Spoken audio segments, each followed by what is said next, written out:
네, 오늘은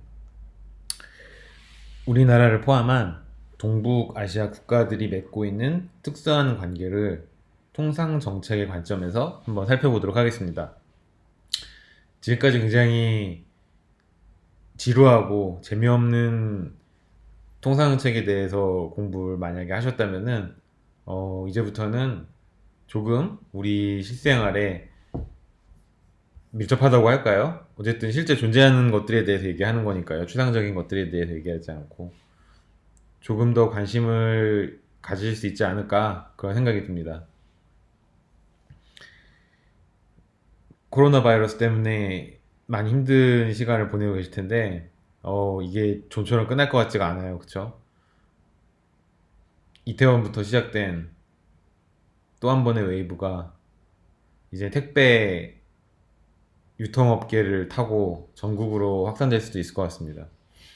오늘 뉴스 보니까 마켓컬리 직원도 확진 판정 받았다고 하더라고요. 저희 집이 마켓컬리 되게 자주 애용해서 시켜 먹거든요.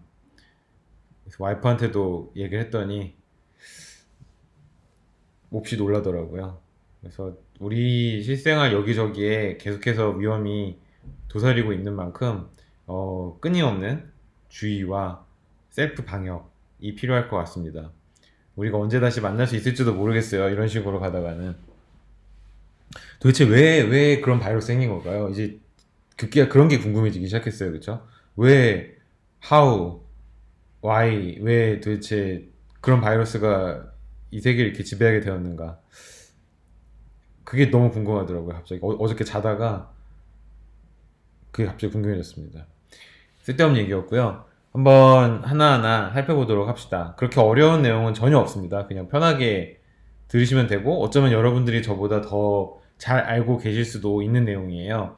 하지만 이렇게 문서로 한번 정리를 해보고 우리 함께 생각을 정리해보는 시간을 가진다면 나중에 여러분들이 이 자료를 이용해서 어딘가 나가서 발표하실 때도 유용하게 써먹으실 수 있을 거고 그게 아니라 다른 사람 앞에서 이것과 관련된 얘기를 할 때, 디스커션을 할 때도 한번 정리된 상태에서 얘기를 하면은 훨씬 더 조리 있게 상대방을 설득할 수 있을 겁니다.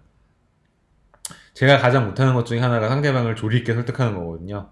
여러분들이라도 이 자료를 바탕으로 그러한 능력을 키우시면 좋을 것 같습니다. 편하게 그냥 들으시면 될 것 같아요. 원래 여러분들의 의견도 제가 여쭈어 보고 그러면서 이제부터는 토론 수업이 가능하지 않을까라는 생각을 했는데 코로나 바이러스 때문에 이제 모니터를 사이에 두고 랜선을 통해서 이렇게 이야기를 나눠야 되는 것만큼 토론 수업은 불가능할 것 같습니다. 대략적으로 이런 내용들에 대해서 얘기를 할 거예요. 어, 2017년, 18년도에 우리나라와 중국 사이에 있었던 굉장히 뜨거운 사건이 하나 있었습니다. 이미 이것도 옛날 얘기가 되어 버렸네요.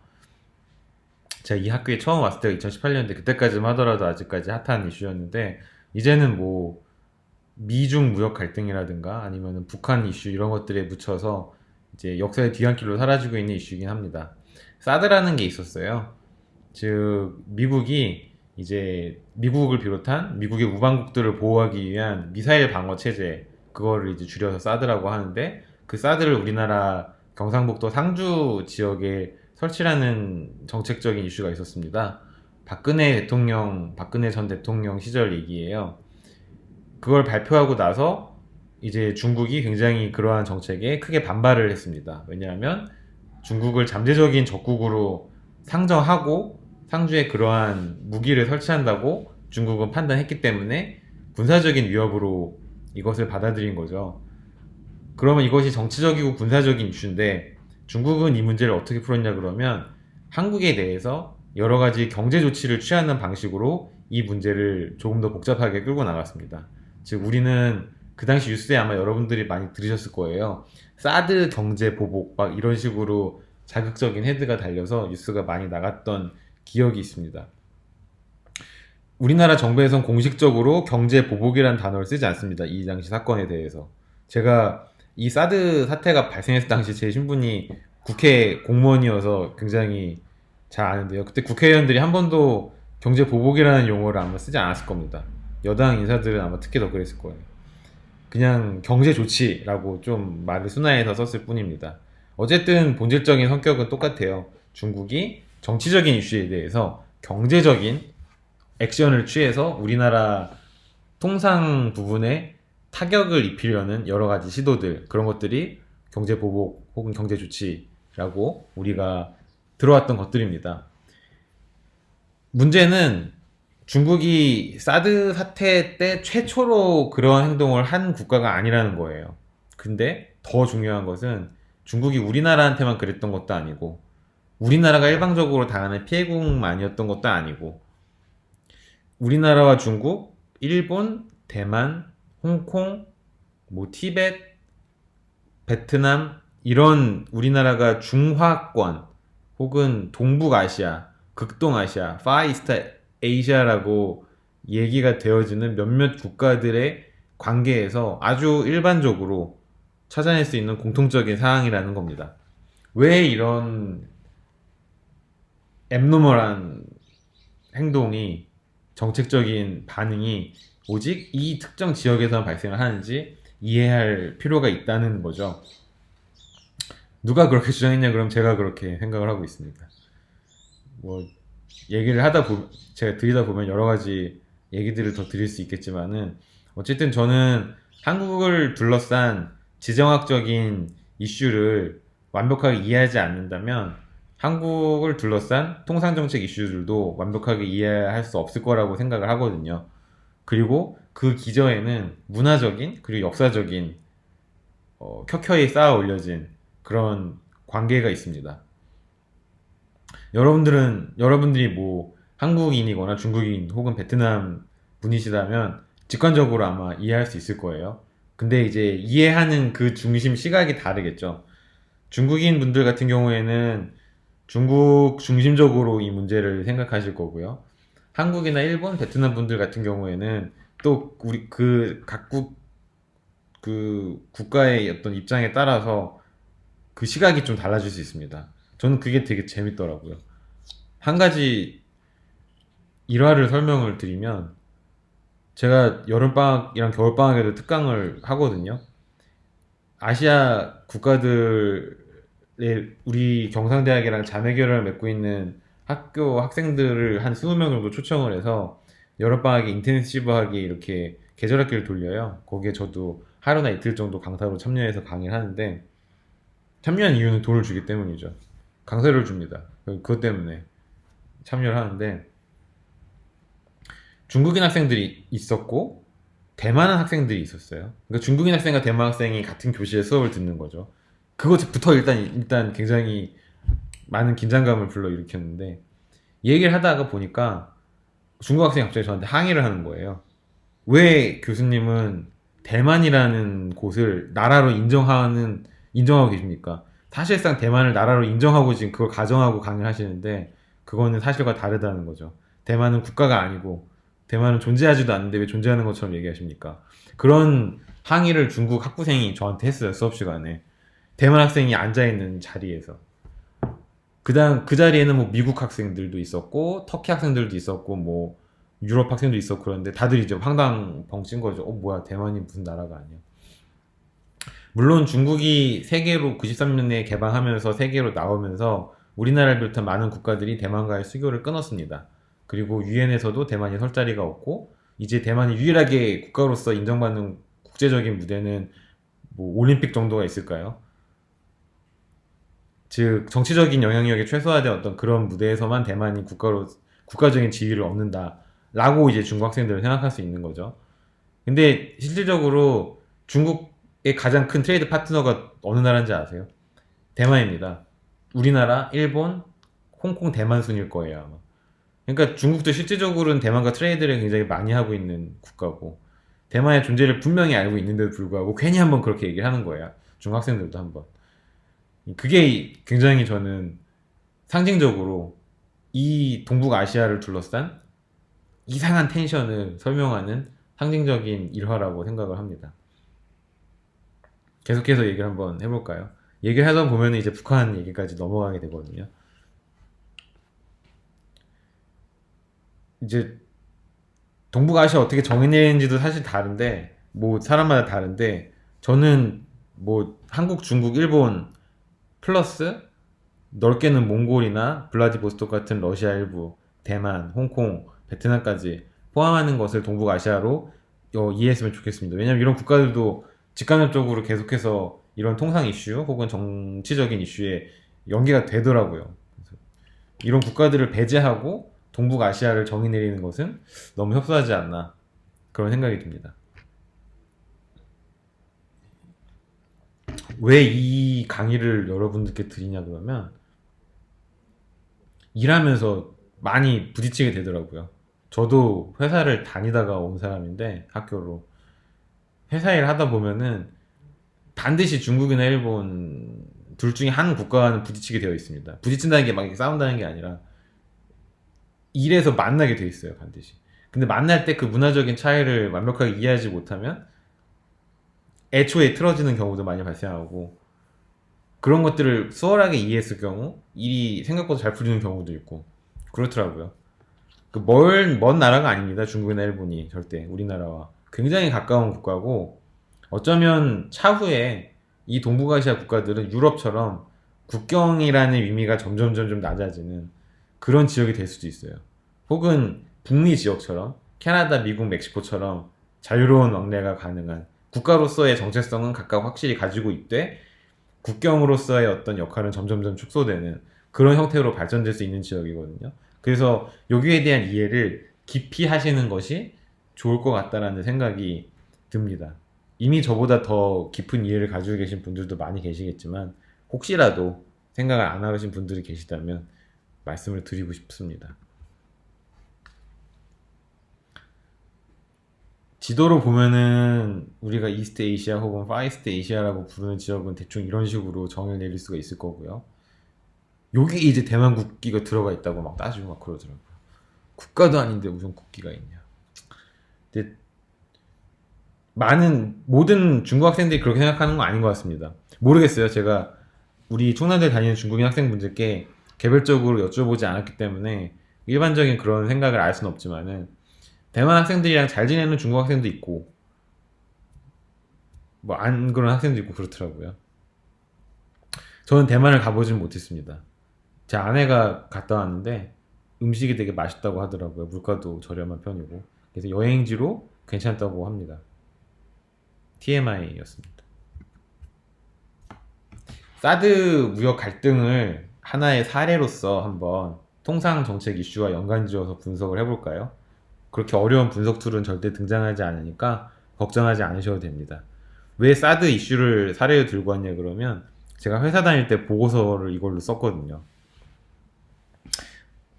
회사 다니시는 분들은 아시겠지만 혹은 다녀보신 분들은 아시겠지만 보고서를 잘 쓰냐 못 쓰냐에 따라서 여러분들의 회사에서의 윤택한 삶이 결정이 됩니다.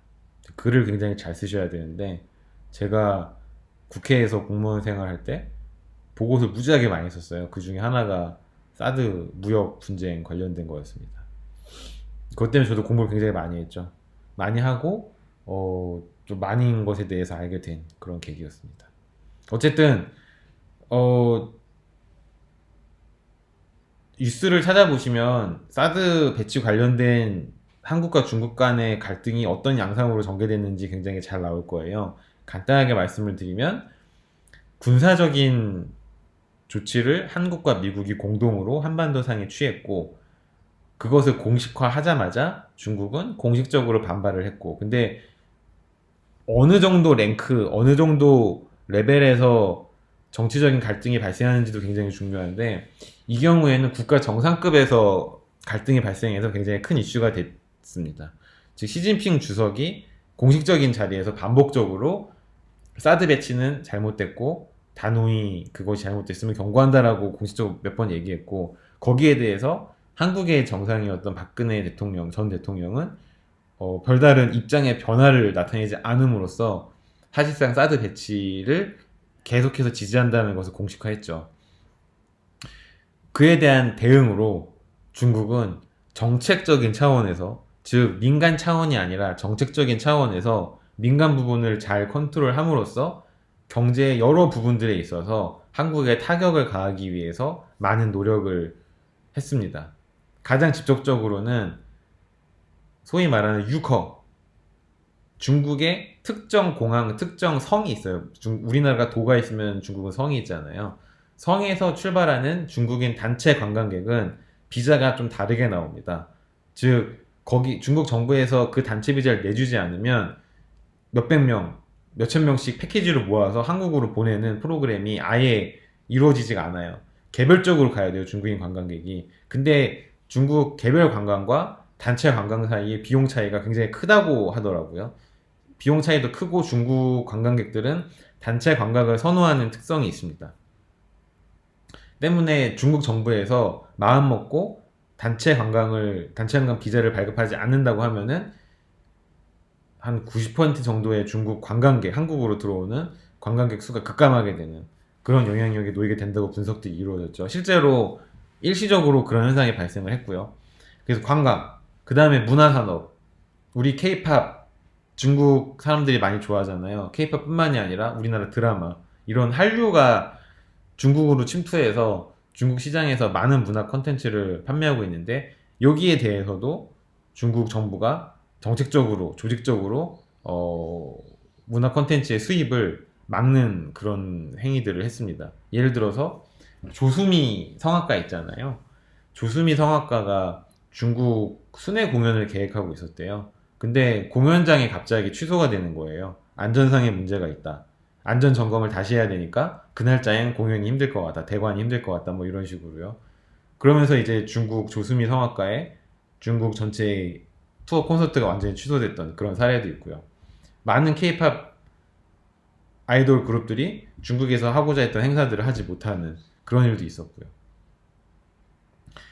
다음으로 제조업 같은 경우도 제재 조치가 많이 들어갔습니다. 예를 들어서 화장품 같은 경우에는 중국 분들이 한국 화장품 되게 좋아하잖아요. 그래서 제가 서울 살 때 아주 흔한 풍경 중에 하나, 제가 마포구 살았거든요.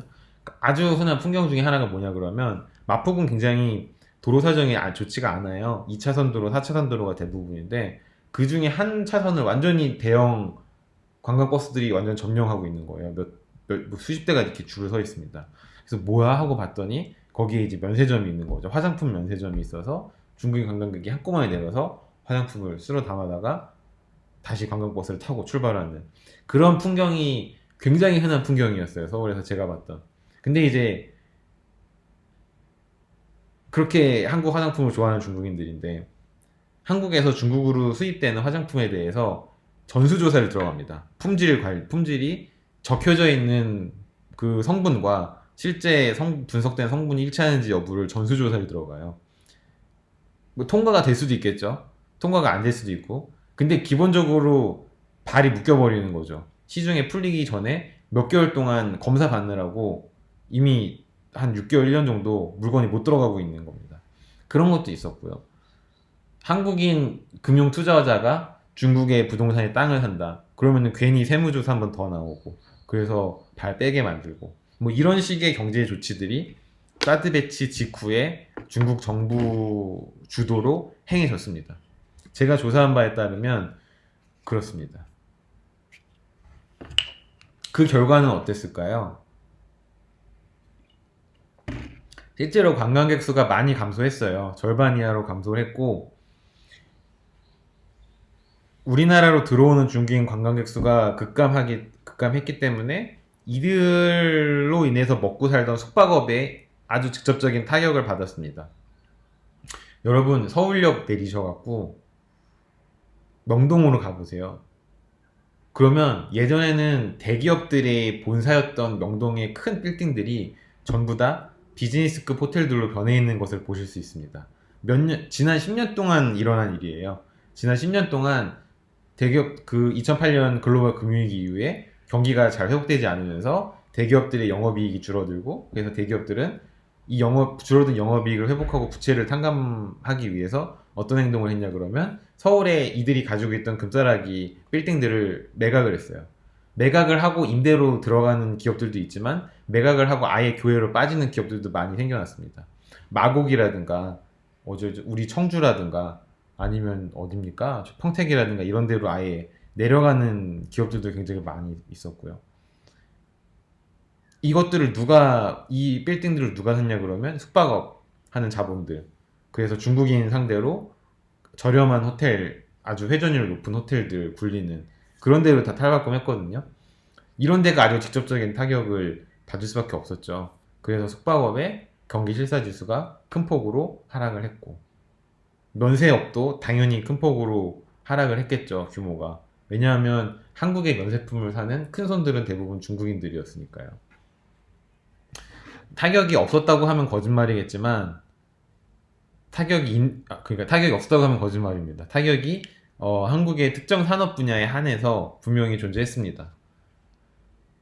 그 변화 추이를 나타내는 거고요. 2016년 1월부터 사드 문제가 본격적으로 불거지기 시작해서 사드가 오산 기지에 본격적으로 도착한 2017년에 이제 중국인 관광객 수는 최저치를 찍었죠. 그 이후에 다시 회복하는 모습을 보여줬습니다. 어떻게 회복하게 됐는지 한번 살펴볼까요?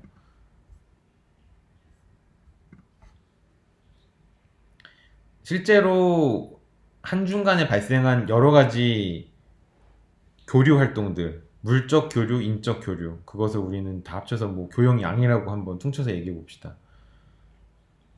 실제로 일시적인 하락이 있었어요. 일시적인 하락이 있었지만은 그것이 한국과 중국 간에 주고받는 통상 전 범위로 확대되지 않았다는 것이 저희 첫 번째 조사 결과였습니다.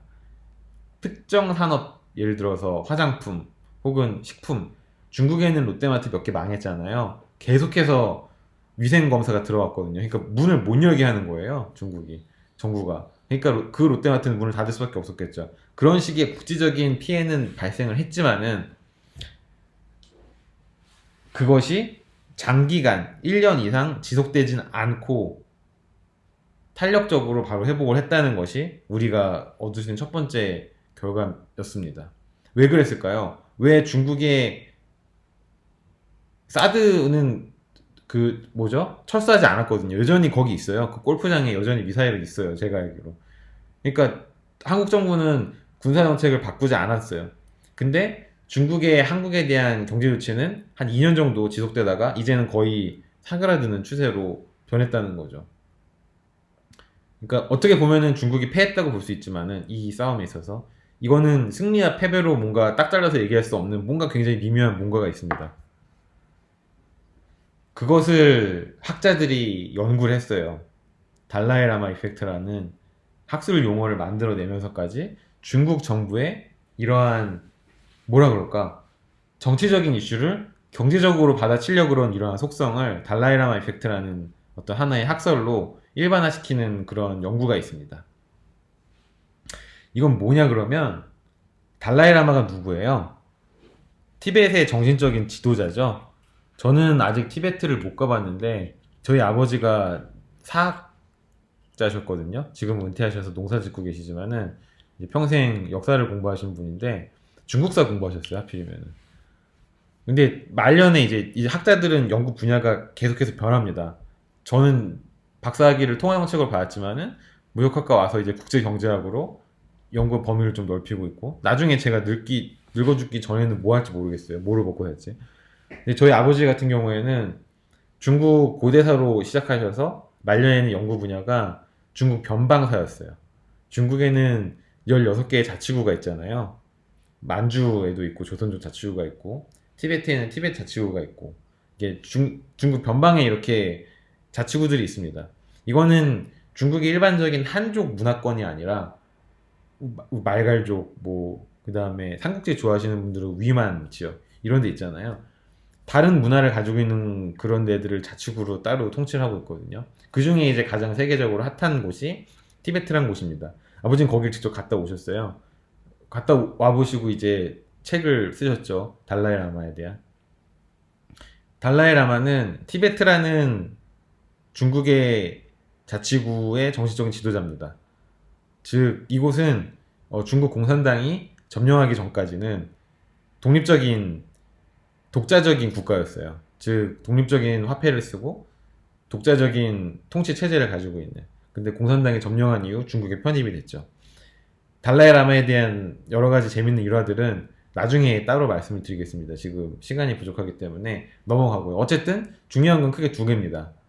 달라이라마는 티베트 독립운동을 하고 있는 사람이고 중국은 그래서 달라이라마를 굉장히 싫어합니다. 근데 한 가지 더 더하자면은 달라이라마가 지금까지 쌓아 올린 내공, 이분이 가지고 계신 어떤 해안, 이런 것들을 전 세계에 있는 지도자들이 굉장히 좋아한다는 거죠. 그래서 전 세계에 있는 수많은 지도자들과 유명 인사들은 달라이라마를 한번 보기 위해서 그렇게 애를 씁니다. 그래서 달라이라마가 어떤 국가의 지도자에게 초청을 받아서 그 국가 지도자와 만나면 중국 정부는 어떻겠어요? 기분이 나쁘잖아요. 기분이 나쁜 것을 어떻게 표현하냐 그러면 그 국가와의 달라이라마를 초청해서 정상과 접견한 그 국가와의 국제 교역량을 확 줄여버린다는 거죠. 왜냐하면 중국은 16억의 인구와 전 세계 공장이 돌아가는 굉장히 값싼 노동력을 가지고 있기 때문에 소위 말하는 스몰 오픈 이코노미가 아니라 라지 오픈 이코노미예요. 국제 시장에 영향을 미칠 수 있는 덩치를 가지고 있는 국가라는 거죠. 이 국제적인 시장에서의 지위를 활용해서 자기네들이 정치적으로 기분이 나쁘다는 것을 확실하게 표현을 한다는 겁니다. 예외 없이, 모든 나라에 대해서 예외 없이 공통적으로. 그것이 바로 달라이라마 이펙트라는 것이고 통계적으로 확인을 한 거죠. 이 연구 결과에서. 이 사진은 이제 지금 트럼프 대통령 전에 미국 대통령이었던 오바마 대통령이 달라이라마를 접견했을 때 사진입니다. 오바마는 민주당 소속 대통령이고 나름 미국 내에서는 진보적인 시각을 가지고 있는 대통령이었어요. 달라이라마의 사상에 대해서도 관심이 많이 있었고 티베트의 독립 문제에 대해서도 관심이 있었습니다. 왜냐하면 티베트의 독립 문제는 티베트에 살고 있는 티베트 원주민들의 인권 문제와 직결되는 거기 때문에 인권 문제에 관심이 있었던 인권 변호사 출신인 오바마 대통령은 당연히 티베트 문제에도 관심이 있었겠죠. 그래서 달라이라마를 초청하기 위해서 굉장히 많은 애를 썼어요. 근데 그때마다 중국 정부에서 반대를 하거나 경고를 하거나 위협을 하는 바람에 하지 못하다가 결국 말년에, 대통령 말년에 이제 오바마도 은퇴하면은 더 이상 뭐 신경 쓸 게 없잖아요. 배째라 하고서 달라이라마를 불렀습니다. 그 달라이라마가 가셔서 접견을 하는 사진입니다.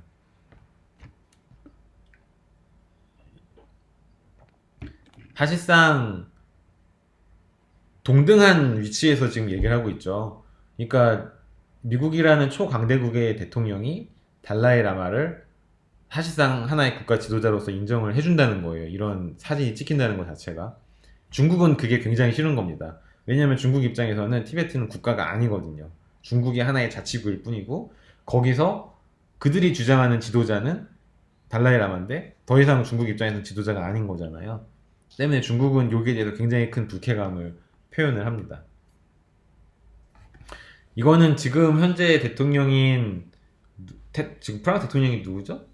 젊은 사람 막 안철수가 따라하고 싶은 그 사람 전 대통령인 사르코지 대통령입니다. 사르코지 대통령은 미국 보수당 출신이에요. 그래서 보수적인 정치인이었지만 역시나 달라이라마를 한번 보고 싶어서 애를 많이 썼던 그런 사람입니다. 달라이라마가 뭐 선물을 줬나 봐요. 근데 너무 기분이 좋아서 고개까지 이렇게 숙여버리죠. 외교 위전에서 일국의 정상이 고개를 숙이는 행위는 굉장히 예민한 민감한 문제입니다. 함부로 고개를 숙이면 안 돼요. 근데 사르코지는 너무 좋아서 흥분한 나머지 이렇게 해버리죠. 이거는 이제 영국 총리고요. 영국 총리도 달라이라마를 만나서 활짝 웃고 있는 그런 모습입니다. 고든 총리라고. 지금은 이제 물러나신 분이고요. 이분도 아마 공화당 보수당 출신일 겁니다. 근데 중요한 것은 우리가 앞서서 세 장의 사진을 봤잖아요. 미국 대통령이 달라이라마를 불렀을 때와 프랑스나 영국 대통령이 달라이라마를 불렀을 때 중국에 화내는 레벨이 좀 다르다는 거죠. 그게 달라이라마 이펙트의 핵심 결론입니다. 즉 미국 같은 경우에는 2001년부터 2016년까지 뭐 그 기간 동안에 미국 대통령이 많이 바뀌었겠죠. 바뀐 대통령들이 총 7차례나 달라이라마를 접견을 했대요. 근데 중국이 했던 것은 야 우리 화가 많이 났어. 우리 업셋이야 지금 굉장히. 우리 굉장히 지금 기분 안 좋아. 라고 하고 그냥 끝내버린 거예요. 따로 별다른 액션을 취하지가 않고. 근데 프랑스나 영국의 경우 이들 국가의 정상이 달라이라마를 접견했을 때 즉각적인 경제 조치가 들어갔다는 겁니다. 예고도 없이 그냥 확. 프랑스 같은 경우에는 에어버스 150대를 일괄적으로 구매하게 했었는데 그거를 그냥 일방적으로 취소해버렸고요.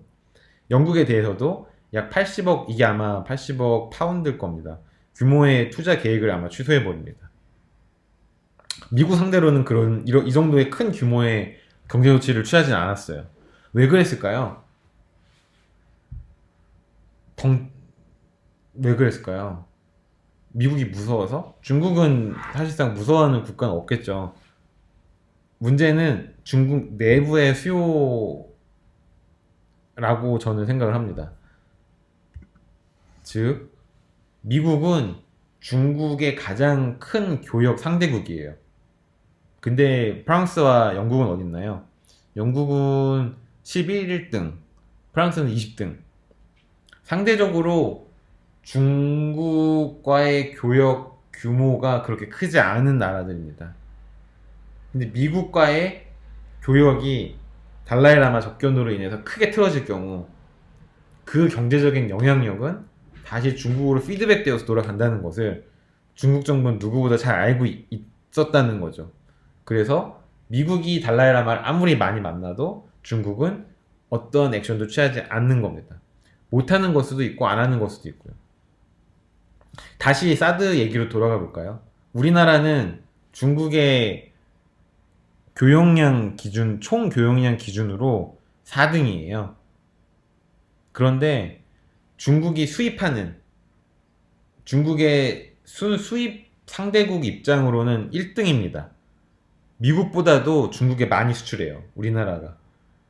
다른 말로 하면 중국 고객들은, 중국 소비자들은 한국 제품을 가장 좋아한다는 겁니다. 그것을 누구보다도 중국 정부는 잘 알고 있어요. 우리가 앞서서 소비자 고생 배웠죠. 중국의 한국 제품에 대한 수요가 굉장히 높고 이렇게 높다는 것은 아마도 굉장히 탄력적이지 않고 비탄력적일 거예요. 충성도가 그만큼 높다는 거죠. 그럴 경우 한국 제품의 수입량을 줄이는 정책을 취한다면 거기에 대한 소비자 고생의 감소는 굉장히 클 거라는 것을 아마 중국 정부는 알고 있지 않았을까요? 그래서 한국이 사드를 배치해도 중국이 취할 수 있었던 경제 조치는 관광객 유커 금지, 화장품 검사 이 정도에서 그치지 않았을까? 정작 우리나라와 중국 간에 주고받는 물품 중에 가장 중요한 게 뭔지 아세요? 삼성전자나 LG전자에서 만들어내는 디스플레이와 반도체입니다. 그 청주 하이닉스 공장에서 만들어내는 반도체, 그리고 LG랑 삼성이 만들어내는 디스플레이, 이게 중국으로 제일 많이 들어가요. 그리고 자동차. 근데 이런 것들에 대한 경제 조치는 전혀 없었다는 거죠. 중국 정부가 몰라서 그런 것은 아니라는 것이 달라이라마 이펙트가 우리에게 주는 하나의 레슨입니다.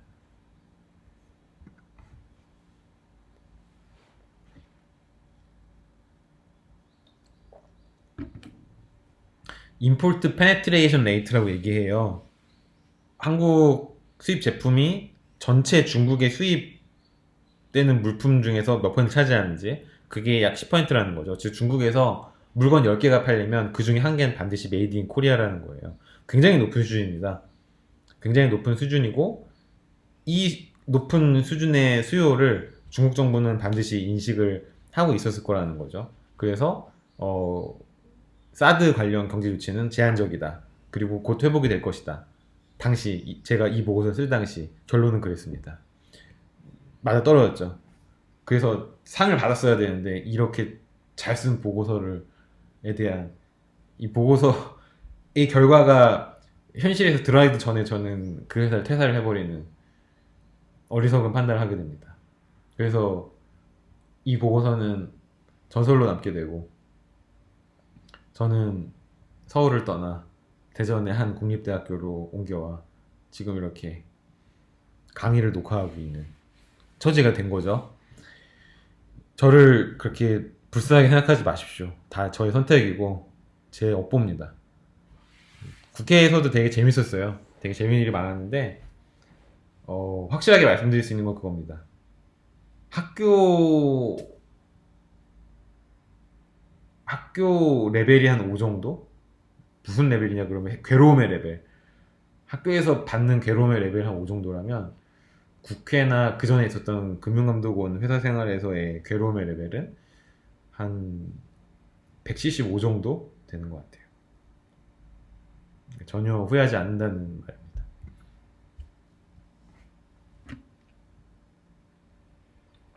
그래서 여러분들이 혹시라도 회사를 다니시다가 영원히 학교로 돌아오시기로 결정하신다면 전 언제든지 웰컴입니다. 굉장히 훌륭하신 선택을 하신 거예요. 대학원을 좀 오래 다니시는 것도 한번 고려해 보시는 것도, 석사뿐만이 아니라 박사까지 한번 해보시는 것도 저는 추천을 드립니다. 인생을 한번 걸어보는 것도 나쁘지 않을 것 같아요. 제가 공부를 잘하는 사람이 아니었거든요. 공부를 굉장히 어떻게 보면 못하는 축에 속하는 사람이었는데, 하다 보니까 공부는 엉덩이 싸움이거든요. 머리 싸움이나 뭐 유전자 싸움 그런 게 절대 아닙니다. 엉덩이가 무거운 사람이 반드시 이기게 되어 있는 싸움이 공부예요. 그 때문에 굉장히 단순하게 싸워도 이길 확률이 높은 게임입니다. 저처럼 잘할 수 있는 게 없고, 재능도 그렇게 뛰어나지가 않고, 운동 능력도 안 좋고, 그렇다고 눈치가 빨라서 뭐 사회생활 잘하는 것도 아닌 사람들이 공부하면은 굉장히 만족하는 것 같아요. 한번 잘 생각해 보시고, 혹시라도 고민이 있으시면 저한테 언제든지 말씀해 주시기 바랍니다. 상담 피는 받지 않습니다. 공짜로 상담을 해드리고요. 공부에 대해서라면 버선발로 뛰어가서 여러분들 상담을 해드리겠습니다.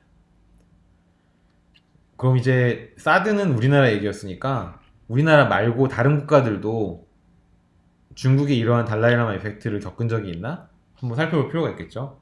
결론은 당연히 있다는 겁니다. 일본 같은 경우에는 센카쿠 열도라고 있어요. 중국, 대만에서 조금 떨어진 지역에 섬이 있습니다. 중국과 일본 사이에 낀 독도라고 생각하시면 돼요. 우리나라도 일본과 독도로 많이 싸우잖아요. 중국과 일본도 하나 센카쿠 열도라는 몇 개의 섬들의 집합을 놓고 싸우게 됩니다. 이 섬이 누구 소유인지, 그게 이제 굉장히 첨예한 이슈가 돼요. 센카쿠라는 단어에서 이미 여러분들은 직감을 하시겠지만 일본이 이 섬을 점유해버려요.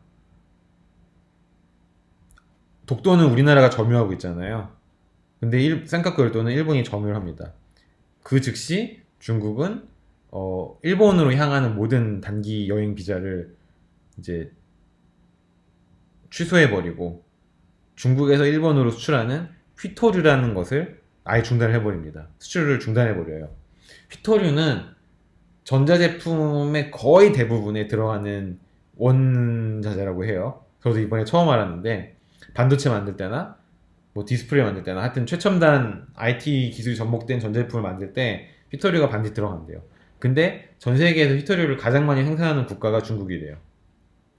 그러니까 중국이 일본으로 수출되는 휘토류를 수출을 중단한다는 것은 일본 제조업체들에게는 직접적인 타격을 가하겠다는 거죠.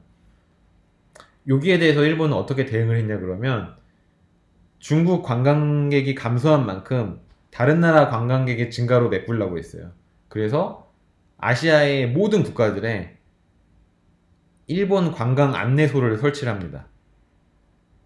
그 국가들의 가장 큰 도시 몇 개. 그래서 적극적으로 홍보를 해요.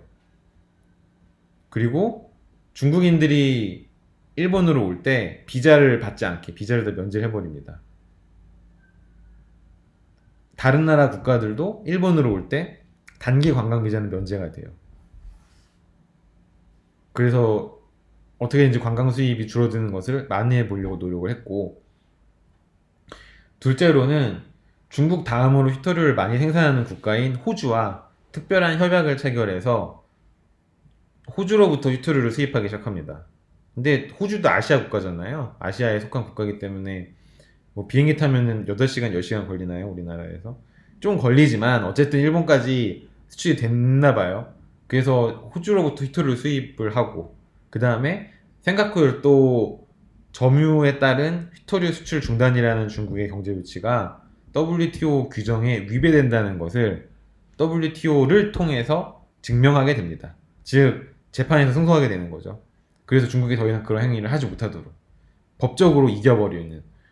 그래서 12년도에 시작됐던 중국의 센카쿠 열도 관련된 경제 조치가 제 생각엔 제 기억에는 한 17년, 18년도쯤에 완전히 끝나게 됩니다. 일본이 잘 극복을 한 케이스죠. 이것도 하나의 달라이라마 이펙트로서 우리가 기억을 할 수가 있을 것 같고요. 센카쿠 열도는 저기 있대요. 보이시죠? 대만으로부터 약 170km 떨어진 곳에 있대요. 일본이 되게 긴 나라입니다.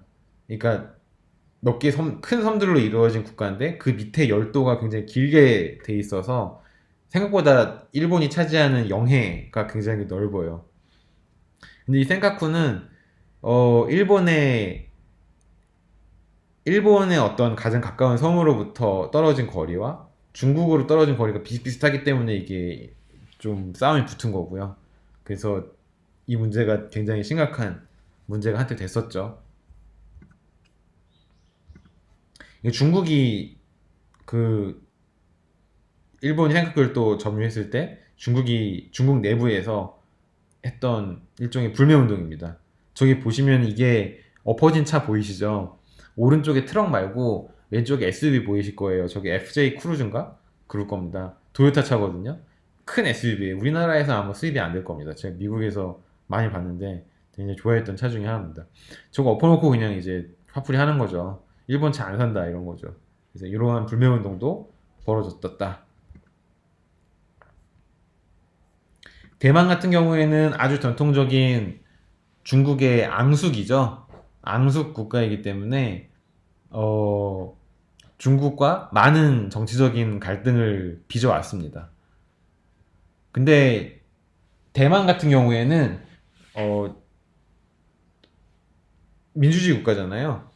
물론 중국도 형식적으로는 민주주의 국가긴 하지만은 근데 대만 정치의 특징은 정권이 진짜 교체가 된다는 거예요.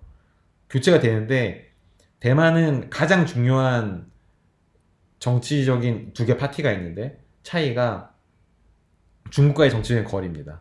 즉 중국과 친하게 지내는 정당이 있고 친하게 조금이라도 상대적으로 친하게 지내려는 즉 두 개의 중국을 인정하는 정당이 있고요.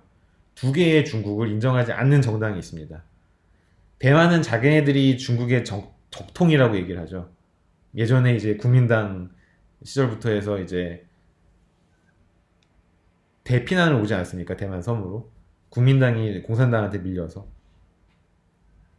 때문에 대만은 자기네들이 중국의 정통 중국이고 대만이 그렇고 중국은 진짜 중국이 아니다라고 주장하는 굉장히 강성파 정당이 있고요. 현실 좀 타협을 하고 싶어서 중국이란 나라가 존재하고 우리 대만이란 나라가 존재한다는 걸 인정하자라는 정당이 있는 거죠. 이 두 정당이 교대로 이제 정권을 차지합니다. 근데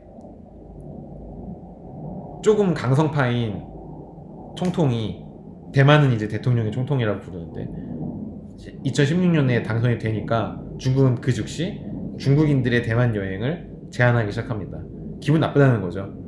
즉 친중적인 정당이 물러나고 조금 더 중국과 대립각을 세우는 정당이 대만에 들어서자 중국은 이제 화를 내는 거죠. 근데 앞서서 우리가 봤듯이 대만은 중국의 가장 중요한 트레이드 파트너예요. 그래서 여행 제한 조치 빼고는 별다른 조치가 들어가지 않습니다. 여기에 대해서 대만 정부는 어떻게 대응을 했냐 그러면 신남방 정책이라는 정책 기조를 수립을 해요. 이거는 우리나라가 벤치마킹에서 지금 우리나라 현재 정권이 벤치마킹에서 실행하고 있는 정책이기도 합니다. 남아시아, 사우스 에이시안 국가들로 교류의 폭을 넓히는 거죠.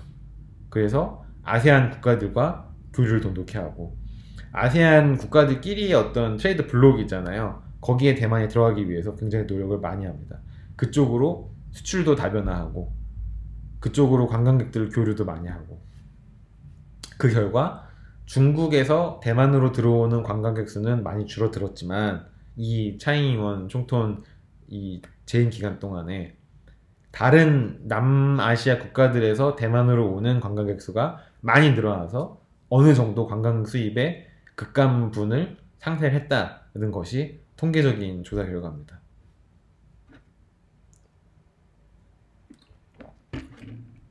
즉 우리나라, 일본, 대만 사례를 봤을 때 중국의 달라이라마 이펙트에 어떻게 대응하는지 대충 보이시죠?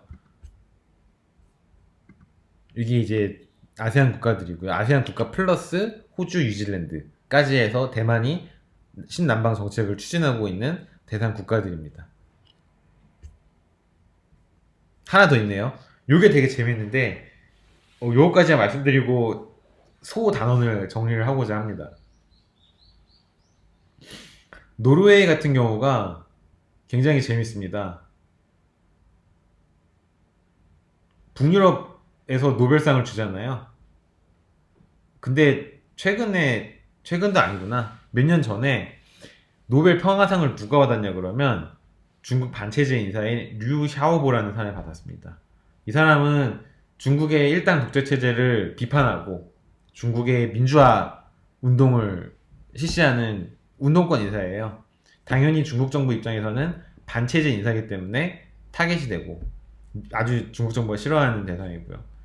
근데 이 사람이 행했던 민주화 운동이 노벨위원회한테 인정을 받아서 노벨 평화상을 받게 되어 급기야. 그러니까 이제 중국 정부는 너네 우리랑 척을 지겠다는 거구나. 아주 대놓고 우리랑 척을 지겠다는 거구나. 한번 해보자. 라는 심정으로 몇 가지 조치를 취하는데 그 중에 가장 재밌는 조치가 노르웨이산 연어 수입을 전면 금지하는 겁니다. 전 세계에서 소비되는 전 세계 소비되는 연어의 90%가 저는 노르웨이산이라고 알고 있거든요. 그만큼 노르웨이가 연어 산업에 차지하는 비중이 굉장히 큰데 그걸 전면적으로 금지를 해버린 거예요, 중국 입장에서는.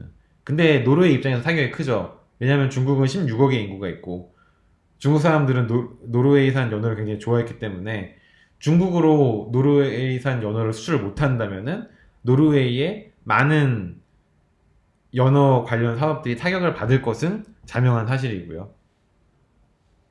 이때 노르웨이가 택한 전략은 뭐냐 그러면 정치적으로는 중국이랑 화해를 하려고 많이 노력을 했고요.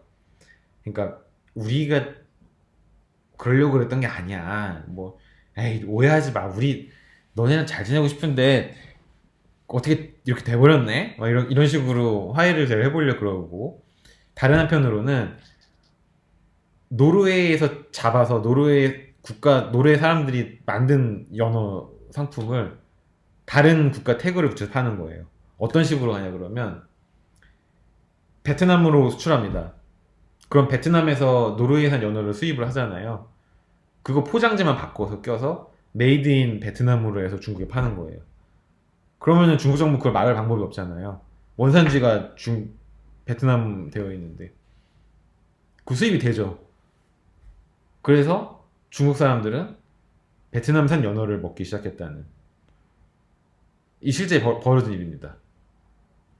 그래서 노르웨이의 연어 수출액 기준으로는 그렇게 크게 줄어들지 않았다는. 어떻게 했을까요? 그래서 그 결과는 중국은 자기네들이 취한 경제 조치가 실질적인 효율이 없다는 것을 깨달은 순간 노르웨이와 화해를 합니다. 중국이 경제 조치를 끝내는 방식은 굉장히 명쾌합니다. 중국이 화를 낸 대상 국가가 있잖아요. 그 국가 정상이 사과를 하거나 악수를 하면 돼요. 이런 식으로요. 노르웨이 총리겠죠 아마? 총리와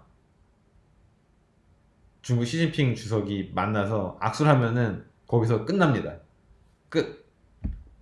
굉장히 뭐라 그럴까요? 아싸리하죠. 이런 거 보면은 아싸리한 면이 있습니다. 여기에 대한 시사점을 간단하게 정리하고 갈까요? 우리나라 같은 강소국 입장에서는 특정 국가에 대한 수출 의존도가 높은 편입니다. 우리나라가 가지고 있는 산업 구조적인 문제를 지적하자면 그걸 지적할 수가 있을 거예요. 중국, 일본, 미국 같은 특정 강대국 대상으로 수출 의존도가 너무 큽니다. 이걸 좀 다각화, 디버시파이 시킬 필요가 있어요. 물론 쉽지 않은 일입니다만은 리스크를 줄이는 거죠. 이것을 이제 국제금융 용어로 리스크 쉐어링이라고 합니다. 인터내셔널 리스크 쉐어링이라고 합니다. 한 국가에 지나치게 의존하지 말고 여러 국가들로 리스크를 나눠버리는 거예요. 그래서 한 국가에서 리스크가 터질 경우, 예를 들어서 달라이라마 이펙트 같은 게 터질 경우 중국으로부터 발생하는 리스크를 최소화시키는 것은 중국에 대한 경제적인 의존도를 낮추는 거죠. 그것을 다각화라고 합니다. 다각화를 할 필요가 있고요, 첫째로. 둘째로, 이거 제 보고서에 들어간 내용이에요. 보고서에 항상 결론에 시사점이 들어가야 됩니다. 그래야지 국회의원분들이 제 보고서 읽고, 그죠? 청문회라든가 아니면은 뭐 상임위원회 가서 할 말이 있는 거죠. 중국이 직접적으로 우리나라에 취할 수 있는 경제 조치는 관광업, 그 관광업과 연계된 숙박업과 면세업이라는 것이 입증이 됐잖아요. 나머지 산업 분야에 대해서는 그 영향이 제한적이다라는 것을 우리가 경험적으로 확인했기 때문에 숙박업이나 유통업 같은 취약 산업에 대해서는 정부가 지원을 해줄 필요가 있어서 만에 하나 외부 충격이 발생해서 한계 기업이라든가 아니면은 좀비 기업이 생길 경우 그 기업들을 다시 리바이벌 시킬 수 있는 정책 지원 자금 같은 것을 미리미리 비축해 주는 것이 필요하다. 정책적으로. 이러한 시사점을 찾을 수 있겠죠. 그리고 경제 문제지만 정치적으로 풀 필요가 있다는 것도 굉장히 중요합니다. 즉, 중국이 우리나라에 화를 냈을 경우 외교 당국은 그 문제를 신속하게 해결하기 위해서 여러 가지 노력을 기울여야 되는 건 당연한 거고요. 그와 동시에 애초에 원만한 관계를 만들면 되잖아요. 애초에 원만한 관계를 만들고 그 순망치안이라고 하죠. 사자성어로. 서로 없으면 못 사는 관계로 만들어주는 겁니다. 지금 중국과 우리나라가 사실상 그런 관계예요. 우리나라도 중국이 없으면 살기가 힘들고요. 중국도 우리나라가 없으면 살기가 퍽퍽해집니다. 두 나라 모두 서로를 필요로 하고 있기 때문에 정치적으로 크게 화를 낼 수가 없는 포지션이거든요, 서로. 이 관계를 최대한 레버리지로 활용해서 이러한 관계를 지속하는 한편 새로운 우방국들을 많이 만들어야 하는, 지금 우리나라는 아직 뚫지 못한 미지의 영역이 굉장히 많아요. 엄청난 인구를 가지고 있지만 우리나라가 아직 본격적으로 페네트레이션 하지 못한 국가들이 많습니다. 대표적인 게 인도네시아와 아르헨티나 혹은 브라질 같은 국가들이고요. 단순히 멀다는 이유로 난민은 지금까지 소외당해왔고 우리나라 기업들에게, 인도네시아는 베트남이나 중국보다 멀기 때문에 또 우리나라 관심사에서 상대적으로 좀 밖에 밀려나 있었습니다. 이런 국가들과의 관계를 지속적으로 확대하고 강화하는 것, 그것이 중국과 같은 일부 선진국에 대한 경제적인 의존도를 낮출 수 있는 좋은 방법이 될 수 있겠죠. 제가 그냥 보고서에 쓴 내용들이에요. 틀릴 수 있어요, 당연히. 저는 통상 전문가가 아니거든요. 근데 제 상사가 쓰라고 그래갖고 쓴 겁니다. 며칠까지 써! 그래서 예! 하고 이렇게 써서 낸 보고서 내용입니다. 저는 이렇게 상명하복을 굉장히 좋아하거든요. 그렇다고 제가 제 밑에 사람들을 그런 식으로 부리는 건 아니고요. 제 위에 분이 저를 이렇게 딱 이거 해! 했을 때 저는 그걸 따르는 편입니다. 왜냐하면 그걸 따르면 그분이 책임을 다 지시거든요. 그래서 저는 딱 기한 맞춰서 할 거 해드리고 쏙 빠져서 놀러 가는 약간 그런 날라리 회사원이었죠. 학교는 그게 안 되더라고요. 그래서 힘듭니다. 여기까지가 첫 번째 파트예요. 그래서 여기까지 한번 정리해 보시고 한번 동북아시아의 특수한 관계에 대해서 나름의 의견을 한번 정리해 보시는 것도 좋을 것 같습니다.